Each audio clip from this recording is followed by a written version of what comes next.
Hi there, we're in week 4 of class, and I thought it'd be a good time to break away from the chapters in Making China Modern to talk about some principles of doing business in China. So let's take a look at this PowerPoint, and hopefully you'll gain some understanding about how to do business in China. The first thing is get your top management team to take a week off to go experience China. Get them out of the luxury hotels.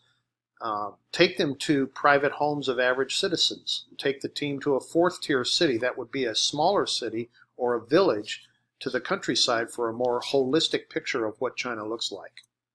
The second thing is beware of industrial dynamics.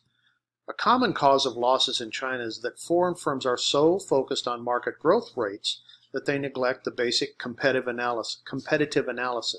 And this is a good example in the beer industry. More than 20 foreign brewers entered in the mid-1990s, each of them planning to capture 15% of their market segment.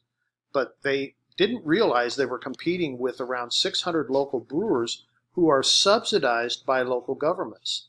So the competition was very stiff. And so many industries in China resemble the beer industry, with overcapacity, high levels of fragmentation, subsidized local competition, and foreigners willing to absorb losses from their, quote, strategic investments. The third thing is take your time. Many companies want to get on the ground quickly. In one case, the CEO told his head of strategy to get China operations going within 6 months. Time pressure of this sort can create problems later on. It tends to result in sloppy planning and analysis. It shifts the attention from finding the right partner to finding any partner regardless of the fit. It weakens your hand in negotiations. Your Chinese counterpart will know how to use your time constraints against you, and you'll walk away with a worse deal. The fourth thing is Chinese society is collectivist. Well, what does that mean? Conventional wisdom and cross-cultural management studies such as Garrett Hofstadter's seminal work emphasize the collectivist nature of Chinese society. Visitors to China often remark how individualist they find behavior to be. This seeming contradiction is the result of a conflation of collectivism with widespread cooperation.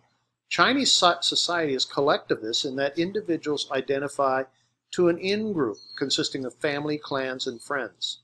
Within this, cooperation is the norm. Outside it, zero-sum competition is common. Zero-sum competition means I win, you lose, or you win, I lose.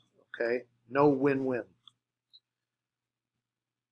Self-organized as opposed to hierarchically imposed, cooperation can be difficult to achieve. This was epitomized in Sun Yat-sen's famous observation that China is a tray of loose sand. In addition, zero-sum competition means that your Chinese counterpart may not believe in win-win solutions. You can observe this, for instance, in the tendency to reopen negotiations just as everything seems settled, especially if one seemed too ready to agree with the negotiated terms. One's counterpart may interpret this as an indication that he or she has not bargained hard enough. So I'm going to stop there with this video, and we'll take it up in the next video.